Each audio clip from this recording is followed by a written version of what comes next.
glória, o louvor, a adoração. A Ele estas palmas. A Ti, Senhor, receba, pois são Tuas. Para Jesus. Graças a Deus. Estão ligados às tuas vitórias? Pegou o Espírito? Do que? Diga: eu bebo do Espírito.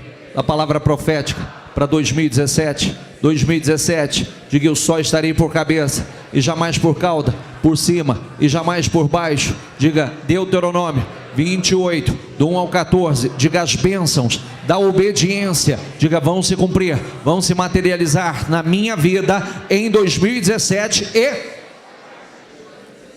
Graças a Deus, amém? Sente-se, por favor. Vamos lá. Joel 3:9. Joel 3:9 e 10. Proclamem isto entre as nações. Diga comigo: preparem-se para a guerra. Despertem os guerreiros.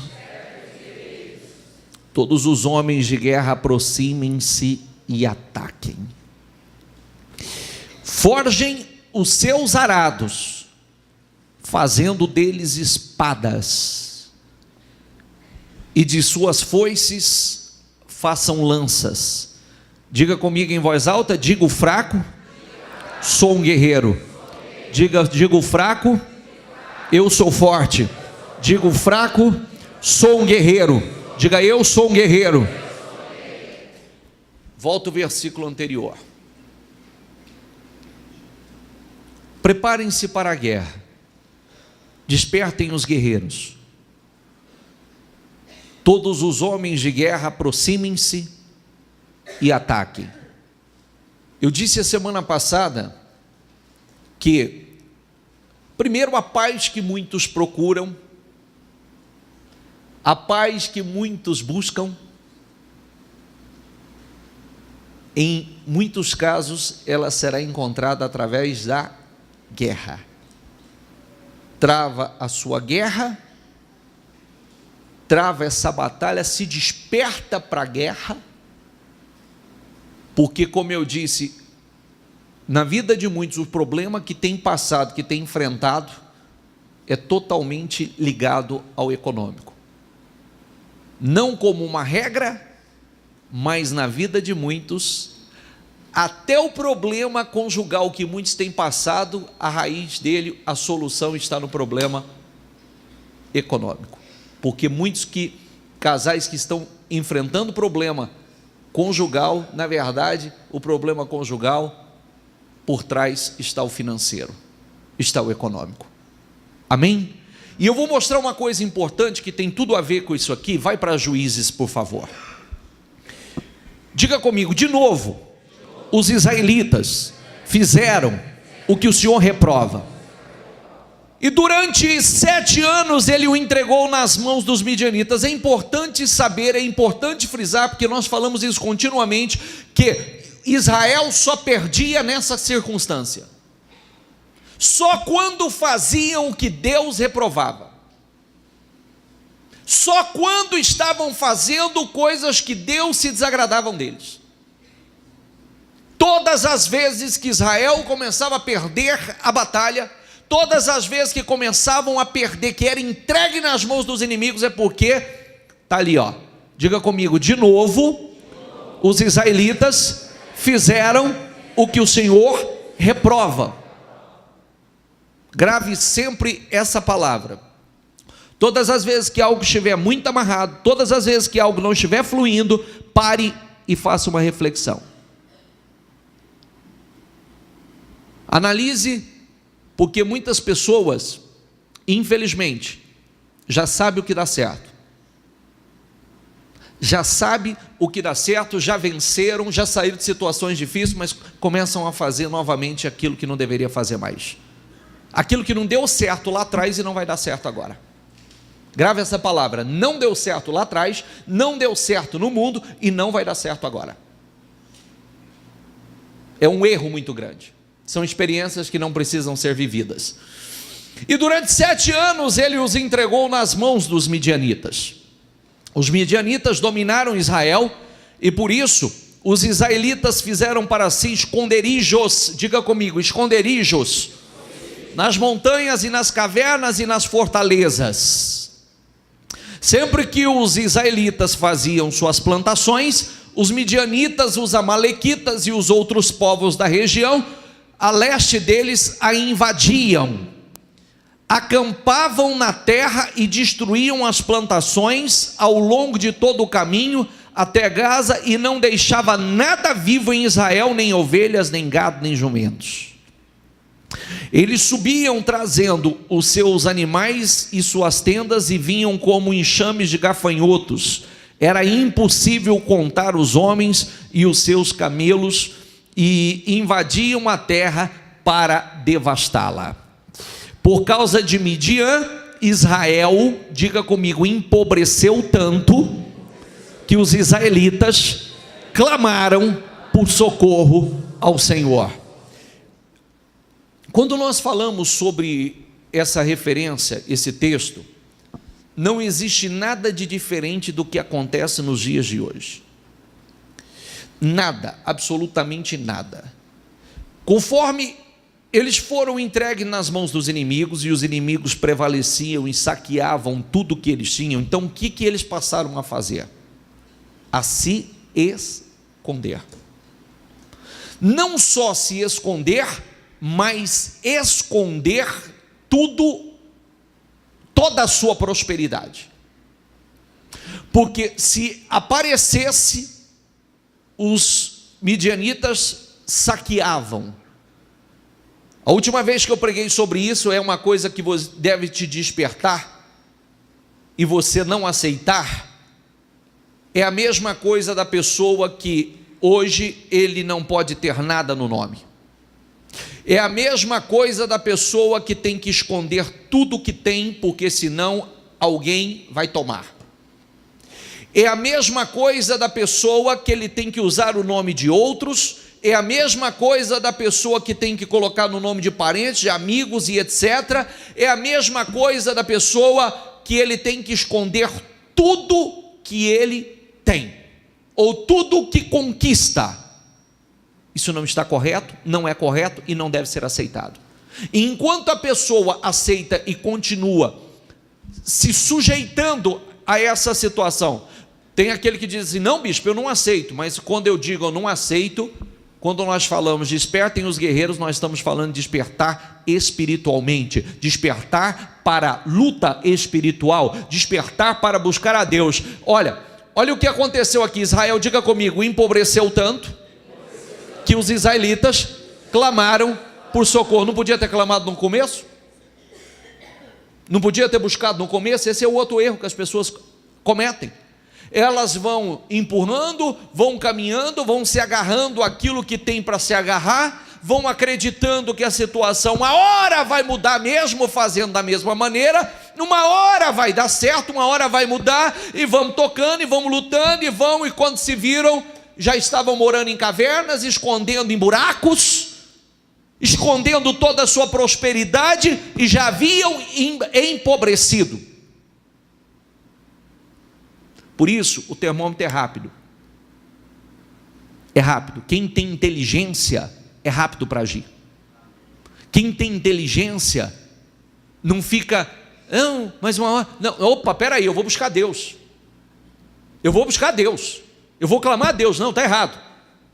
As coisas enroladas desse jeito, as coisas amarradas dessa maneira, as coisas não vai, é tanta força para tão pouco resultado, é tanto esforço para tão pouco resultado, não chega. Não, eu não aceito mais viver na dependência dos outros, eu não aceito mais viver, ter que usando o nome dos outros, fazer financiamento no nome dos outros, pedir emprestado para os outros, eu não aceito mais não ter nome limpo, eu não aceito não ter crédito, eu não aceito viver tendo que esconder tudo que eu tenho, eu não aceito, e eu vou mudar isso, amém?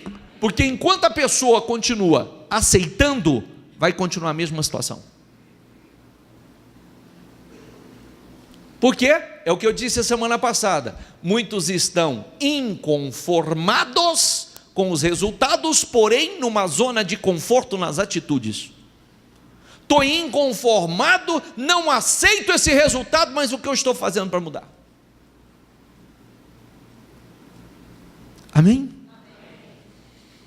Empobreceu tanto que os israelitas clamaram ao Senhor, mas só depois que empobreceu muito. Vamos lá. Quando os israelitas clamaram ao Senhor por causa de Midian, ele lhes enviou um profeta que disse: assim diz o Senhor, o Deus de Israel: tirei vocês do Egito, da terra da escravidão. Eu os livrei do poder do Egito, das mãos de todos os seus opressores. Expulsei-os e dei a vocês a terra deles. Volta ali, por favor. Expulsei, diga comigo, e dei a vocês a terra deles. Sabe essa terra que vocês estão? Era de alguém. Eu expulsei, eu dei a vocês. Por que vocês vão imitar a conduta daqueles que nem eles prevaleceram? Olha aqui, ó, passa. E também disse a vocês: eu sou o Senhor, o seu Deus. Não adore os deuses dos amorreus, em cuja terra vive. Mas vocês, diga comigo, não me deram ouvidos. Porque você sabe que Deus sempre fala, né? Ele sempre fala. E também dizer que a gente nunca sabe quando a gente está errando também é uma mentira. A gente sempre sabe. E dizer que a gente não sabe o que precisa fazer também não é verdade. A gente sempre sabe. Até porque Deus se comunica. O Espírito de Deus se comunica com o nosso espírito. E Deus se comunica com a nossa consciência. A gente sabe. A gente sabe o tempo que a gente deveria estar buscando a Deus quando nós estamos fazendo outra coisa. A gente sabe, pode prestar atenção. Um dia que você não vem no culto, você sabe que, opa, eu deveria estar no culto. O que eu estou fazendo aqui? É igual hoje, né? Um dia como hoje. Ficar em casa para fazer o quê? Para fazer o quê? Novela? Quando chegar o Jornal Nacional, te dou a reportagem de hoje. Uma parte, metade vai ser falando do Irma, do furacão, e a outra metade falando do Joesley, da JBS, da prisão dele, e mais não sei o que, e mais não sei o que, não sei o que. A outra metade do jornal. E aí? Edifica em quê? Acrescenta o quê? Fortalece no quê? Absolutamente nada. É o que eu sempre digo, você tem que ter cuidado, porque cada um responde pela sua fé. Cada um responde pela sua fé, é uma coisa muito particular, muito individual. Ninguém responde pela fé de ninguém. A cada um foi dado uma medida de fé. Se você não quer sair dessa medida de fé, saiba que você nunca vai sair dessa medida de fé. Ela vai ficar estagnada onde está e não vai te trazer resultado uma vida inteira, porque cada um foi dado uma medida de fé e cabe a cada um multiplicar a medida que foi dada a você. E ela não se multiplica sozinha. Você sabia disso? Que a fé não se multiplica sozinha? Nós investimos na nossa fé. Se há algo que você tem que investir, e investir pesado, que é o que vai trazer resultado certo para a sua vida, é a sua fé. A você foi dada uma medida, você multiplica essa medida. E como é que nós multiplicamos? É ouvindo a palavra. Diga comigo, a fé vem do ouvir e do ouvir a palavra. Diga, a fé vem do ouvir e do ouvir a palavra. Diga, a fé vem do ouvir e do ouvir a palavra. Quanto mais eu ouço a palavra, maior vai ser a minha fé, mais sábio, mais direção, mais visão, mais poder nós teremos. E aí, tem mais um detalhe. Então vocês verão outra vez a diferença daquele que me serve, daquele que não serve, daquele que me busca para aquele que não busca. Então vereis outra vez a diferença. Amém? Deus está mostrando aqui, está dizendo, olha, eu dei a vocês essa terra, mas eu avisei vocês. Eu disse a vocês, olha lá, e também disse a vocês: eu sou o Senhor, o seu Deus, não adore os deuses dos amorreus, em cuja terra vocês vivem. Mas vocês não me ouviram. E você sabe como é que é essa adoração? Tem gente que fala assim: não, eu não adoro, não, imitando. Eles começaram a imitar os amorreus. Eles achavam que os amorreus tinham alguma coisa de bom, e que o Deus dos amorreus era um Deus forte. Mas como pode ser um Deus forte se o Deus dos amorreus não pôde protegê-los e eles tomaram posse da terra dos amorreus? Está entendendo o que eu quero dizer? Não deu certo para os amorreus. O Deus dos amorreus não puderam proteger os amorreus. Como? E como é que eles passam a querer buscar, imitar a conduta, a fé dos amorreus? Pode passar. Então o anjo do Senhor veio e sentou-se sobre a grande árvore de Ofra, que pertencia ao abiezrita Joás.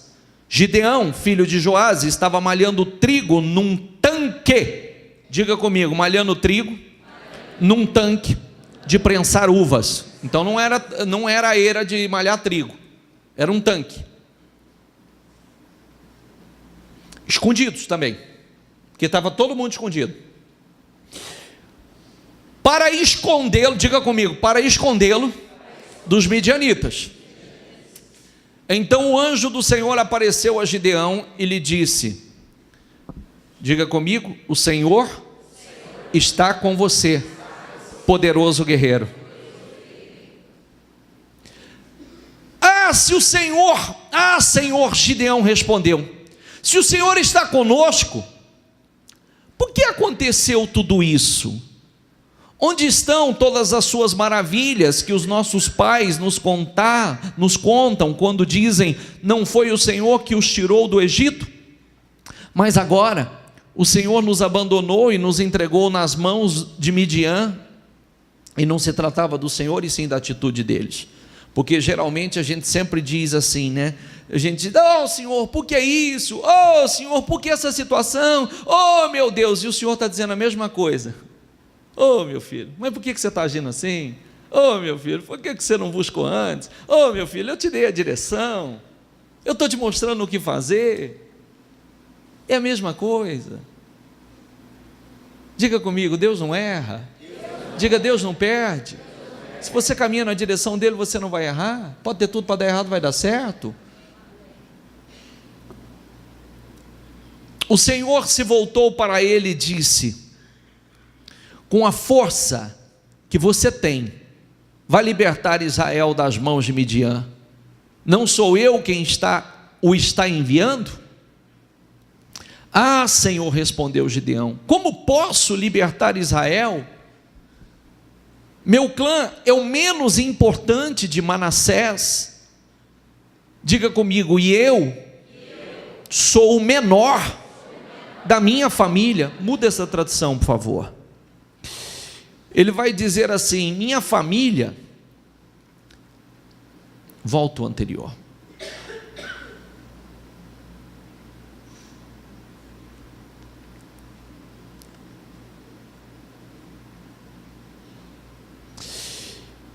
Ai, Senhor meu, com que livrarei Israel? Eis que a minha família, repita comigo, é a mais pobre em Manassés. Diga, e eu, o menor na casa de meu pai. Como é que eu vou fazer isso? A minha família é a mais pobre e eu o menor. Essa colocação parece conhecida?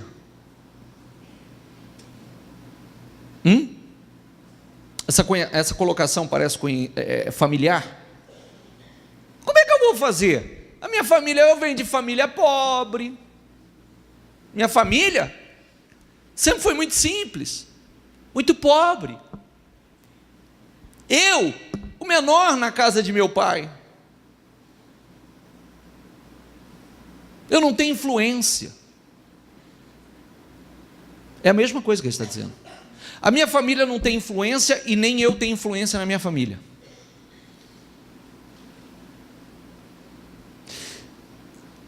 Por isso que a Bíblia é um livro lindo.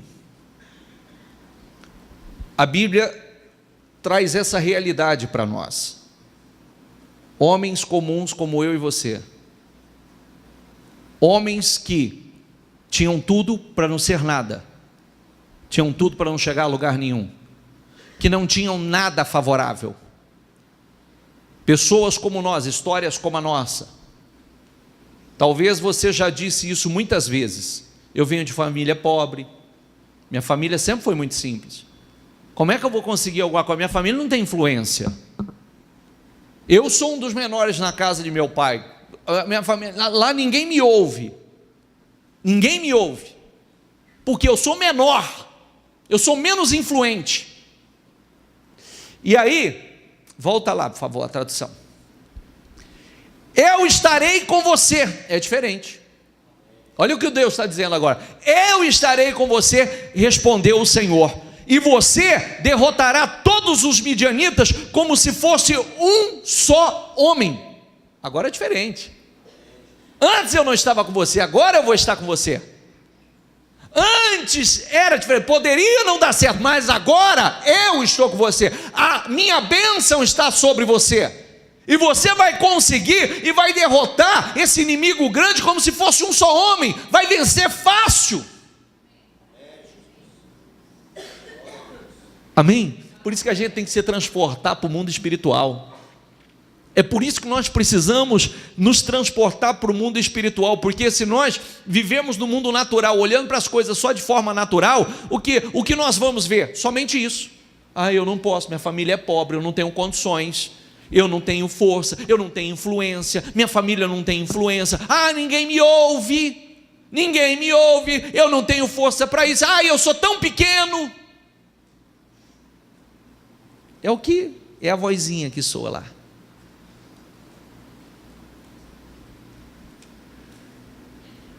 Gideão prosseguiu: se de fato posso contar com teu favor, diga comigo, com teu favor. É o que nós temos falado e nós temos gastado o tempo em oração nesse sentido. Senhor, nos dê sabedoria, Senhor, nos dê discernimento e nos dê o teu favor. Porque quando nós temos o favor de Deus, nós temos o favor dos homens. Se temos o favor de Deus, temos o favor dos homens.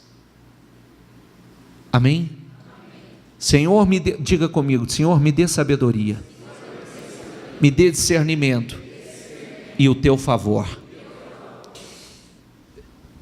Se de fato posso contar com teu favor, dá-me um sinal de que és tu que estás falando comigo. Peço-te que não vás embora até que eu volte e traga a minha oferta e coloque diante de ti. E o Senhor respondeu: esperarei até você voltar. Gideão foi para casa, preparou um cabrito com uma arroba de farinha, fez pães sem fermento, pôs a carne num cesto e o caldo numa panela, trouxe-os para fora e ofereceu-os a ele sobre a grande árvore. E o anjo de Deus lhe disse: apanha a carne e os pães sem fermento, ponha sobre esta rocha e derrame o caldo. Gideão assim o fez. Com a ponta do cajado que estava em sua mão, o anjo do Senhor tocou a carne e os pães sem fermento, fogo subiu da rocha, consumindo a carne e os pães, e o anjo do Senhor desapareceu. Ou seja, símbolo da aceitação do Senhor. Quando Gideão viu o que era o anjo, exclamou: Senhor soberano! Viu o anjo do Senhor face a face. Disse, porém, o Senhor: paz seja com você, não tenha medo, você não morrerá. Gideão construiu ali um altar em honra ao Senhor e lhe deu este nome: o Senhor é paz. Diga comigo, o Senhor é paz. Até hoje o altar está em Ofra dos abiezritas. Naquela mesma noite, o Senhor lhe disse: separe o segundo novilho do rebanho de seu pai. aquele de 7 anos de idade, despedace o altar de Baal, que pertence a seu pai, e corte o poste sagrado de Azerá, que está ao lado do altar. Olha aqui para mim, por favor. Naquela mesma noite o Senhor disse: separe o segundo novilho do rebanho de seu pai. Você me apresentou a tua oferta, eu esperei, eu recebi. Agora, separe o segundo novilho do rebanho de seu pai, aquele de 7 anos de idade. Diga comigo: despedace o altar de Baal, que pertence a seu pai. Depois, olha que coisa interessante. Sempre tem algo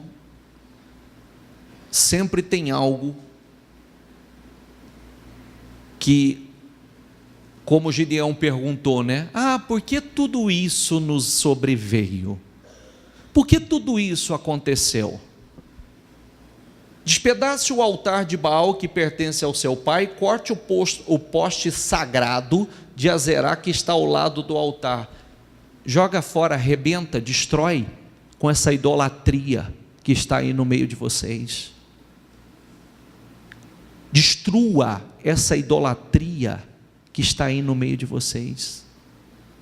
Sabe o altar que o teu pai construiu?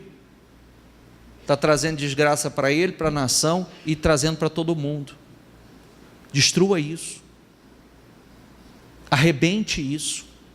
Derrube o poste sagrado. Corte o poste sagrado de Azerá, que está ao lado do altar. Sabe, outro dia nós falamos sobre isso, né? Primeiro, cuidado, que a fé, ela pode ser uma grande bênção, mas também pode ser uma grande maldição na vida de muitos. Você pode herdar. Segundo, cuidado, porque aonde deveria ser adorado somente a Deus, ali havia coisas consagradas, fruto de idolatria, coisas malditas, que impediria a operação de Deus naquele lugar. Outro dia nós falamos assim: primeiro, a idolatria, tem várias formas de idolatria. Você idolatra coisas, você idolatra ídolos, você idolatra pessoas, você idolatra bens, você idolatra sua casa, você idolatra seu carro, você idolatra, coloca o seu coração em coisas e chega ao ponto de verdadeiramente idolatrar. Você pode idolatrar a sua empresa, você pode idolatrar o seu trabalho,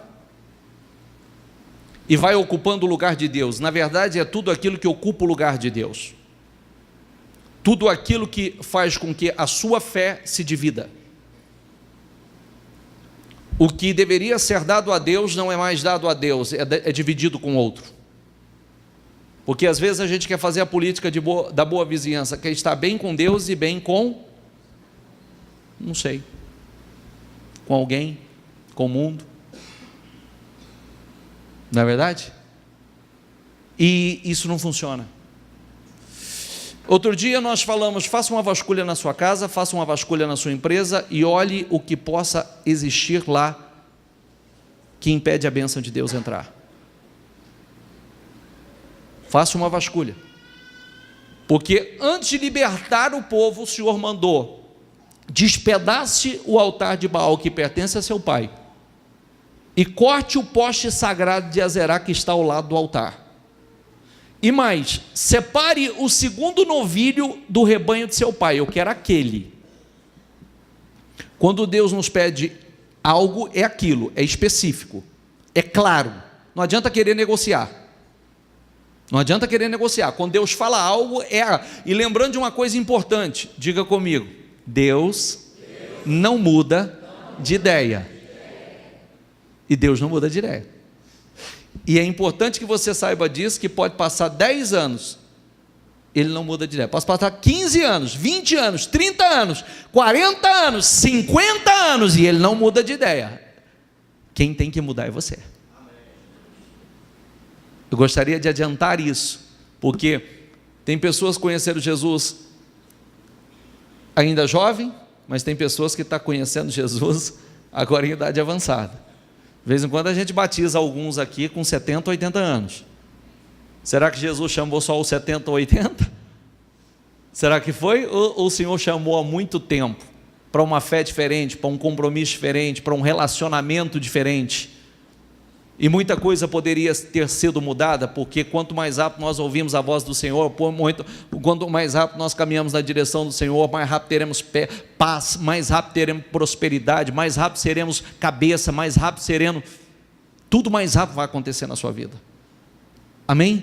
Porque tudo que Deus faz é perfeito, toda a obra do Senhor é perfeita. Então, quando Ele nos pede algo, Ele é claro, Ele é específico. Fica aí que eu vou trazer minha oferta. Tá bom, estou esperando. Recebeu. Agora, separa o segundo novilho do rebanho de seu pai, aquele de 7 anos de idade. Aquele, não é o outro não, é aquele. Sabe aquele de 7? É aquele. É ele que eu quero. Despedace o altar de Baal, que pertence ao seu pai, e corte o poste sagrado de Azerá, que está ao lado do altar. Pode passar. Depois faça um altar para o Senhor. Diga comigo, depois faça um altar para o Senhor. Tira, só tem um altar aqui, meu filho. Só tem um altar aqui, só o altar do Senhor. Só tem um altar aqui, só o altar do Senhor. O seu Deus no topo desta elevação. Diga comigo, no topo. O altar do Senhor tem que estar no topo. A gente aprende isso na vida, porque muitas pessoas perdem a fé, porque sempre coloca o Senhor em segundo plano, e Ele nunca caminha com você em segundo lugar. Enquanto nós não aprendemos a colocar o Senhor no lugar, que é o lugar dele, o primeiro, o topo, a prioridade, Ele não vai estar. E o Senhor não é um ser mal educado, o Senhor não é um ser que invade, o Senhor é um ser que Ele é extremamente educado, Ele é convidado, Ele tem que ser convidado, Ele deve ser convidado, e Ele deve ser colocado na posição de honra, no topo da sua vida. Amém? Grave essas palavras. Ofereça o segundo novilho em holocausto com a madeira do poste sagrado, que você irá cortar. Assim Gideão chamou 10 dos seus servos e fez como o Senhor lhe ordenara. Mas, com medo da sua família e dos homens da cidade, fez tudo de noite e não durante o dia. Diga comigo, fez com medo? Mas fez. Às vezes, quando Deus nos pede algo, quando nós temos que mudar algo, quando nós temos que tomar uma decisão, não é confortável, causa medo, aflição, calafrio, mas nós fazemos mesmo assim. A fé, por isso que a fé ela é acompanhada de coragem, de atitude. Mesmo com medo, ele fez, e confiando em Deus, e sabendo que se Deus mandou fazer, é porque ia dar certo. Pode passar. De manhã, quando os homens da cidade se levantaram, lá estava demolido o altar de Baal, com poste sagrado ao seu lado, cortado, e com o segundo novilho sacrificado no altar recém-construído. Perguntaram uns aos outros, quem fez isso? Depois de investigar, concluíram, foi Gideão, filho de Joás. Os homens da cidade disseram a Joás, traga o seu filho para fora, ele deve morrer, pois derrubou o altar de Baal e quebrou o poste sagrado que fica ao seu lado. Joás, porém, respondeu à multidão hostil que o cercava, vocês vão defender a causa de Baal e estão tentando salvá-lo?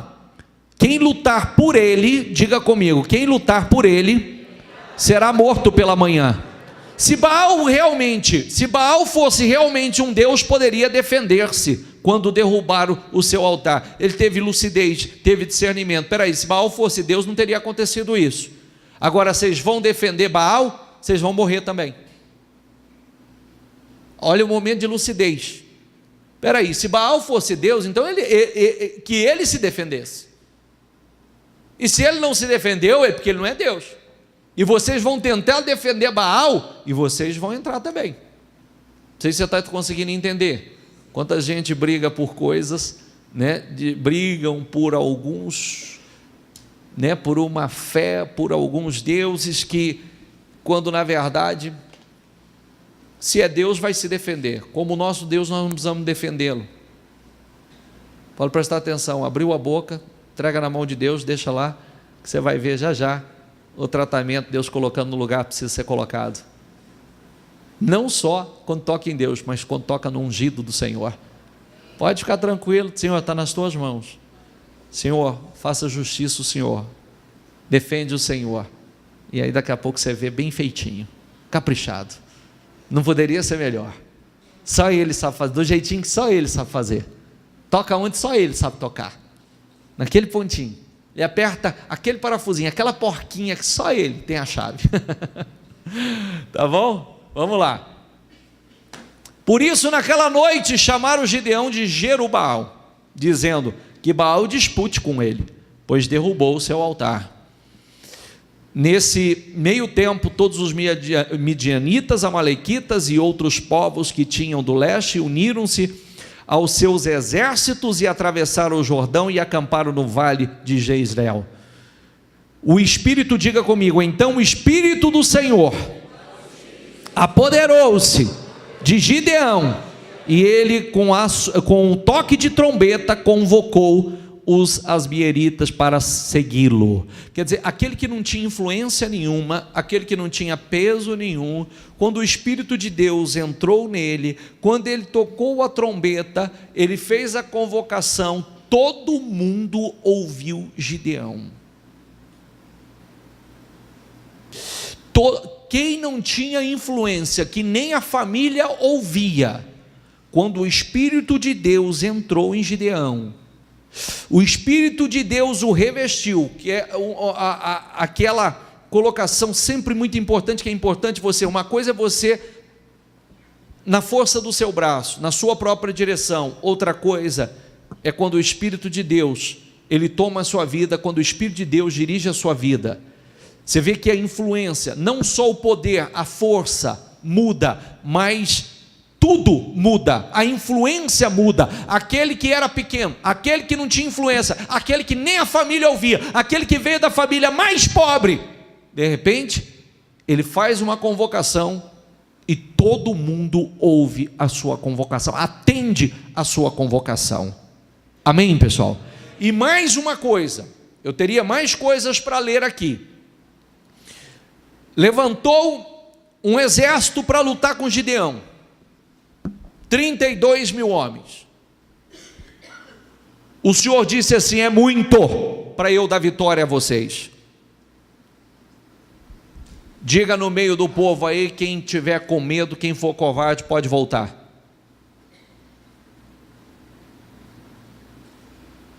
Quantos voltaram? Diga comigo, 22 mil homens. 22 mil covardes. 22 mil covardes, 22 mil covardes, 22 mil medrosos. Nós falamos, convoque o povo para a guerra. Desperte os guerreiros. Deus da vitória. Pode prestar atenção que uma situação fica ali, enquanto você aceitando, como eu disse, né? É inconformado com o resultado, porém numa zona de conforto, na atitude, na fé. Quanta situação você está assim, eu não aceito, mas também não faço nada de algo mais. Eu não aceito, mas também não pego para tratar aquilo. Eu não aceito, mas também não tenho feito nada a situação fica ali. Mas quando você se levanta e diz, não, chega, eu vou resolver essa situação, eu vou mudar essa situação. Estava 7 anos lá, empobrecendo, 7 anos perdendo tudo, Depois de 7 anos é que clamaram. Depois de 7 anos que clamaram. Quando clamaram, veio toda a direção a Gideão que deveria ser feito, as atitudes que deveriam ser tomadas. Tira, derruba os postes sagrados, derruba essa idolatria, tira, levanta um altar para mim e coloca no topo. Diga comigo, levanta um altar a mim e coloque no topo. Coloca no topo dessa elevação para todo mundo ver. Coloca no topo. O meu altar tem que estar no topo. O meu altar tem que estar no topo. Gideão precisou de coragem. Mesmo com medo, ele fez o que precisava fazer. Diga comigo, mesmo com medo. Ali está escrito medo, mas é uma guerra de sentimentos. Ele fez o que precisava fazer.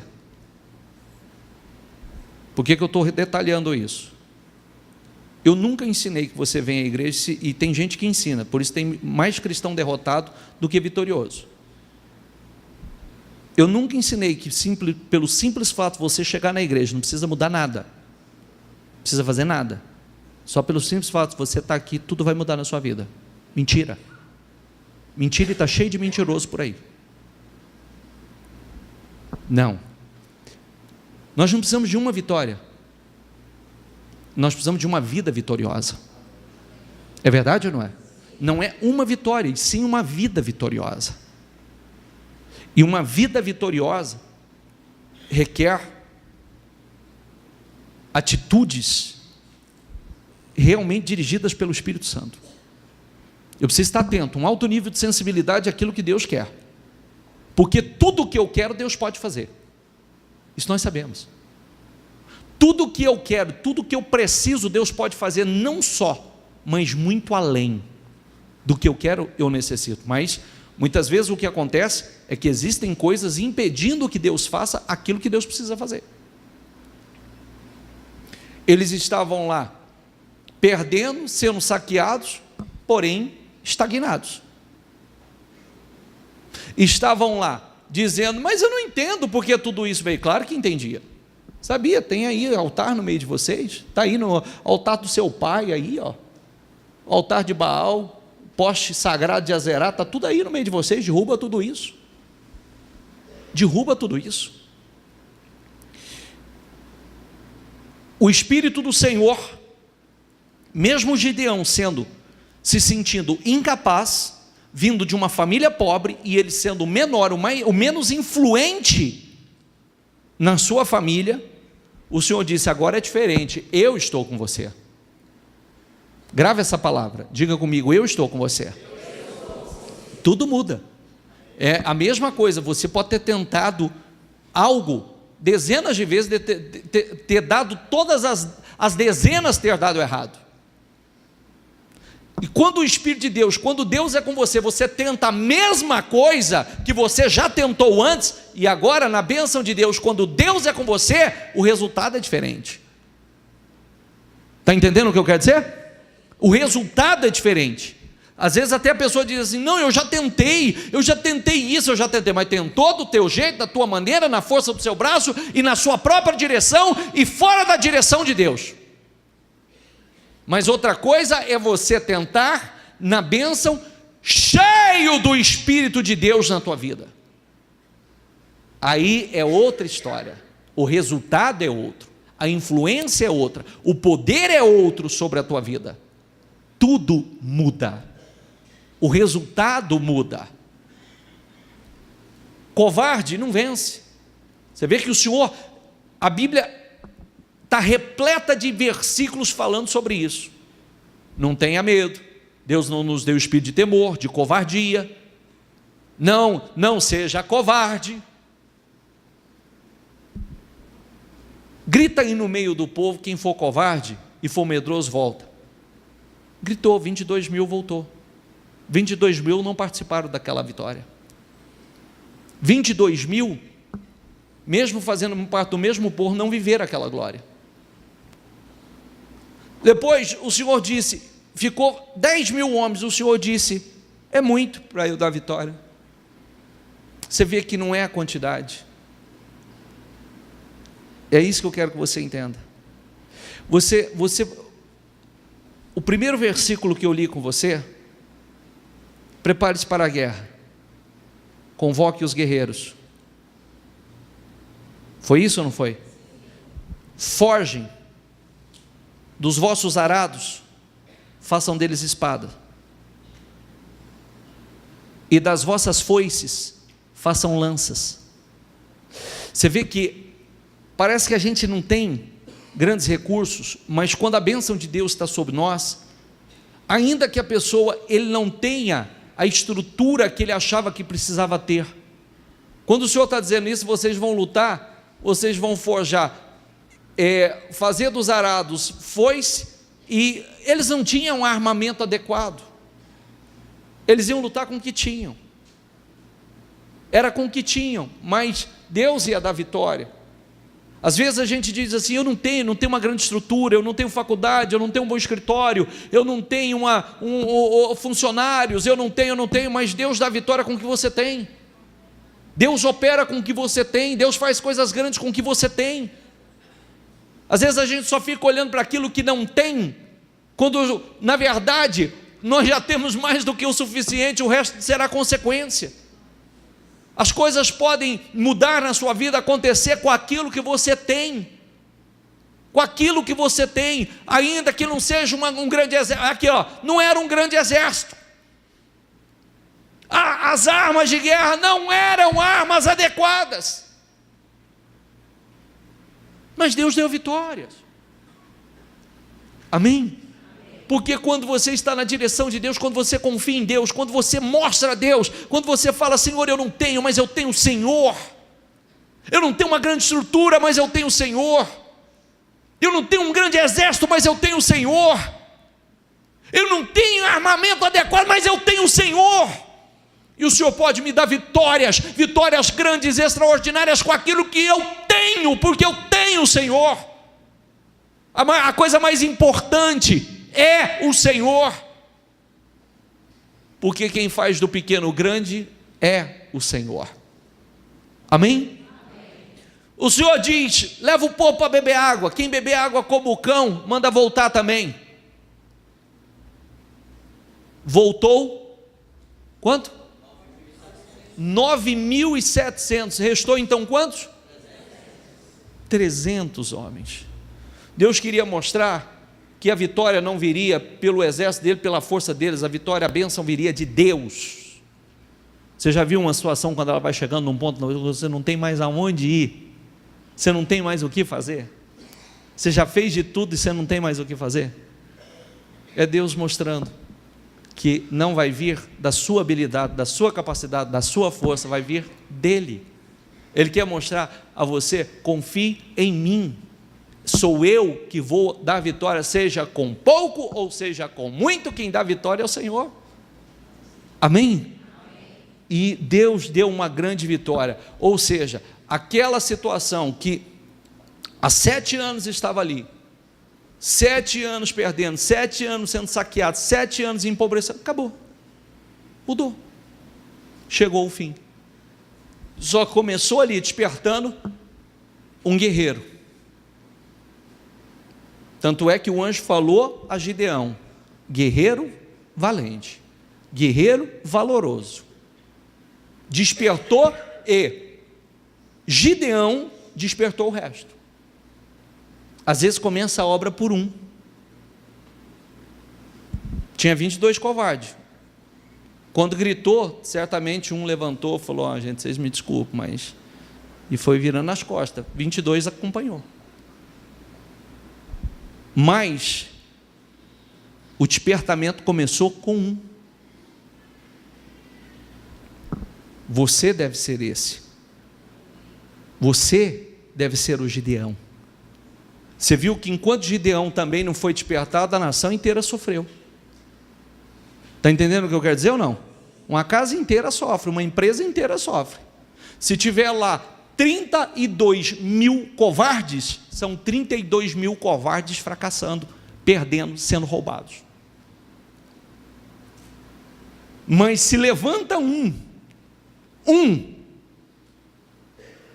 E você vê que o anjo do Senhor apareceu a quem? Falou com quem? E o anjo do Senhor está falando com quê? Com quem?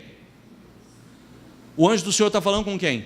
Se estivesse falando com a tua família estava aqui. E se está você, então o anjo está falando com você.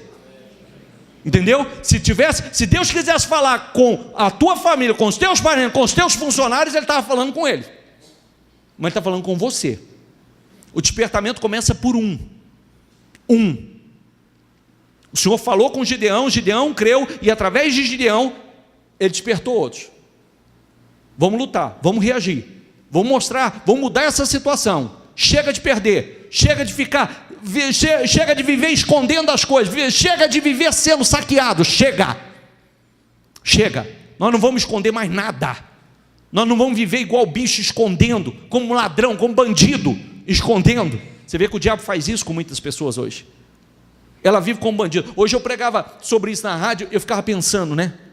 A pessoa, você vê o que o diabo faz com a vida de muitas pessoas. Tem pessoas que ela vai chegando num fundo de poço tão grande, que ela passa a ter medo de ir num mercado fazer compra. Eu já atendi pessoas que ela diz assim, eu estou numa prisão domiciliar, porque eu tenho vergonha, eu tenho medo de ir no mercado fazer comprar o necessário e eu encontrar com alguém que eu devo. Não vai no mercado, não vai no shopping, não passeia mais. Não está numa caverna? Sim ou não? Não está num buraco? Não está numa prisão domiciliar? Está igual os políticos aí, prisão domiciliar, só não tem a tornozeleira, e ainda eles ainda cometeram erros, e tem muita gente que está vivendo nesse estado, nessa condição, porque na verdade, há um mal que entrou, vem amarrando, dominando, saqueando, precisa lutar, precisa dizer, chega, eu não sou bandido, não sou ladrão, eu não sou um marginal, eu não fui chamado para isso, o diabo não vai ter poder sobre a minha vida, eu não vou viver escondendo as coisas. Amém, pessoal? Como na verdade, que é outra coisa que eu combato, né? É outra coisa que eu combato, a pessoa começa a prosperar, mas mesmo assim, depois de prosperar, está sendo abençoada por Deus, começa a querer esconder as suas conquistas, porque tem medo até de mostrar para a família. Compra um carro novo, não sabe se mostra, se não mostra, se fica escondido, se anda escondido com o carro. É verdade ou não é? Compra algo novo, não sabe se conta, se não conta, porque não sabe se... Parece que conta lá um levante. Não. Nós andamos de cabeça erguida. Homem de Deus, mulher de Deus, anda de cabeça erguida. Homem de Deus, mulher de Deus não anda escondendo. É vida limpa, vida clara. Abençoada, se Deus tem me abençoado eu vou desfrutar, se Deus tem me beneficiado eu vou desfrutar, se Deus tem me dado condições para conquistar, não, eu não sou, eu trabalho para isso, eu busco a Deus, eu pago um preço para servir a Deus, para ter uma vida abençoada, por que eu vou viver como bandido? Quem está entendendo o que eu quero dizer? Tem as duas situações, tem a situação da pessoa que está em dificuldade, mas tem a pessoa que está vencendo também, mas vive com medo de aparecer, vive com medo de mostrar, porque cada vez que aparece algo, há um levante. É verdade ou não é?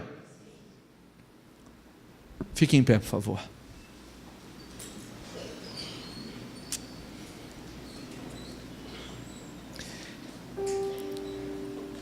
É o que eu disse nos últimos tempos. Olha aqui para mim. Os últimos meses eu falei muito sobre isso. Se você se conformar em viver de aparência, você vai viver de aparência a vida toda.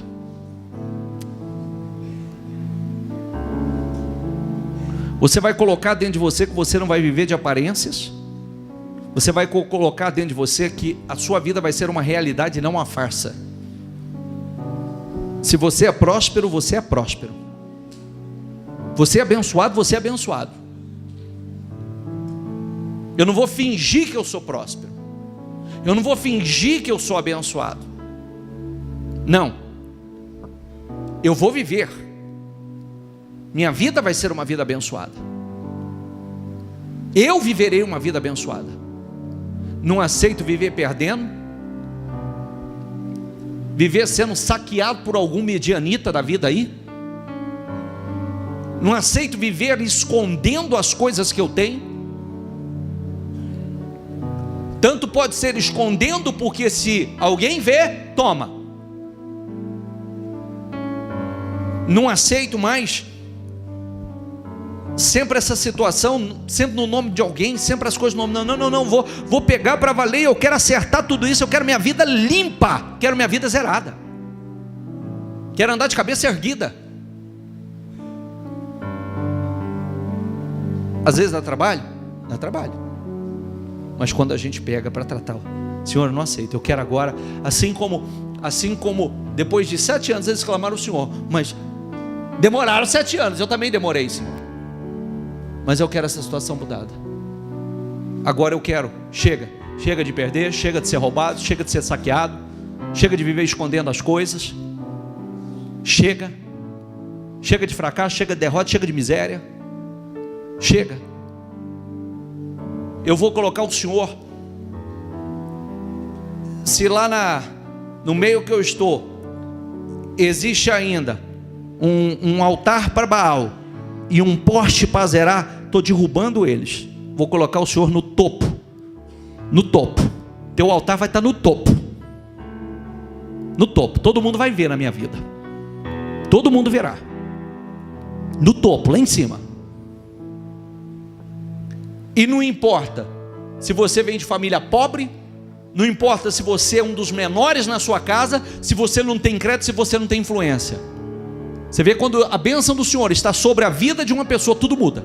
Quando o Espírito de Deus entra na vida de uma pessoa, você vê que a palavra dele tem peso, a convocação dele tem peso, as pessoas se respeitam, Deus coloca numa posição de honra. E eu gostaria que você levasse isso muito a sério. Porque, desculpa falar com essa sinceridade, se eu tivesse sentado aí no lugar, eu queria que falasse desse jeito comigo. Você pode fazer parte dos 22 mil covardes, ou você pode ser um Gideão na sua casa. Você decide. Pode somar. Quem for covarde, for medroso, pode voltar. Você pode acompanhar a maior parte dos medrosos e dos covardes que existe por aí. Mas você pode ser o Gideão, aquele que o anjo do Senhor está falando com você e está mostrando a você o que fazer para mudar a situação, e vai mudar. E não só você será beneficiado, mas todos aqueles que estão ao teu redor, a tua família, o teu povo será beneficiado através da tua fé. Amém? Você não tem que viver assim. O anjo falou com Gideão e ele creu.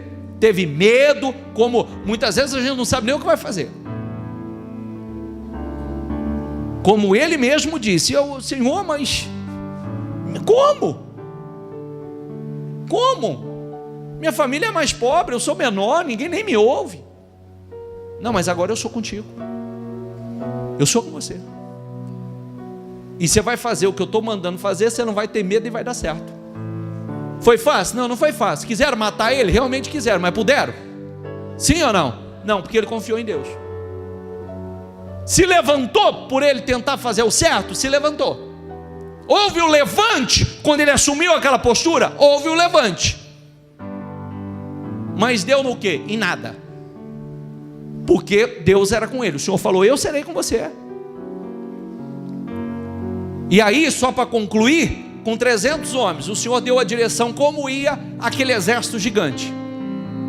Deus deu a direção, pegaram uma tocha de fogo, uma tocha com fogo, pegaram mais um chifre de carneiro, e o Senhor disse: divida 3 grupos, corra até eles e grite pelo Senhor e por Gideão. E tocou a corneta, viram as tochas de fogo, entraram em pânico e se mataram. Os inimigos foram confundidos e se autodestruíram. Diga comigo: os inimigos foram confundidos e se autodestruíram. Eles mesmos se perderam, eles mesmos se mataram. Que é isso que Deus faz. Os inimigos ficam confundidos, ficam cegos, perdem o discernimento quando Deus coloca as suas mãos. Amém? Vamos travar uma guerra? Uma guerra contra o quê? Contra o quê? Você tem alguma coisa aí?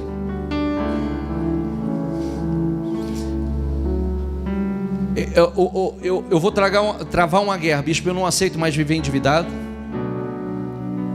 Eu não aceito mais pagar juros. Eu não aceito mais não ter o meu nome limpo. Eu não aceito minha conta viver no vermelho. Eu não aceito. Eu não aceito mais o meu salário entrar num saco furado. Entra por cima, a hora que eu vi já foi embora. Num saco furado. Eu não aceito mais vender absolutamente nada para pagar dívidas ou o que quer que seja. Eu não aceito mais perder. Não aceito mais. Não aceito mais essa vida inconstante, oscilante. Não aceito mais. Eu quero que Deus faça na minha vida como fez ali, ó. Eu quero o fim desse problema de uma vez por todas. Eu não venho de uma família, eu venho de uma família pequena, de uma família pobre. Na minha família, eu não tenho muita influência, mas isso não é problema, porque aquele de família pobre, aquele que era o menor na casa do seu pai, se tornou o mais influente, não somente na sua família, mas na nação, porque o Espírito de Deus entrou nele, o Espírito de Deus o revestiu, e ali tudo mudou. Amém? 300 valentes com ele. 300 valentes permaneceram. E foi aqueles poucos, com aqueles poucos, que Deus deu uma vitória tão grande. Não é pela tua força, não é pela tua capacidade, não é pela estrutura que você tem, como eu disse. Ô bispo, eu não tenho tantos funcionários, mas você pode fazer o que? Com o pouco que você tem, você pode fazer coisas extraordinárias. Eu não tenho um escritório com a estrutura, com o pouco que você tem, você arrebenta. Com o que você tem. Porque o mais importante você já tem. Pelo menos deve ter, né? Espero que tenha. Se não tinha, passe a ter a partir de hoje, que é a bênção do Senhor sobre a tua vida.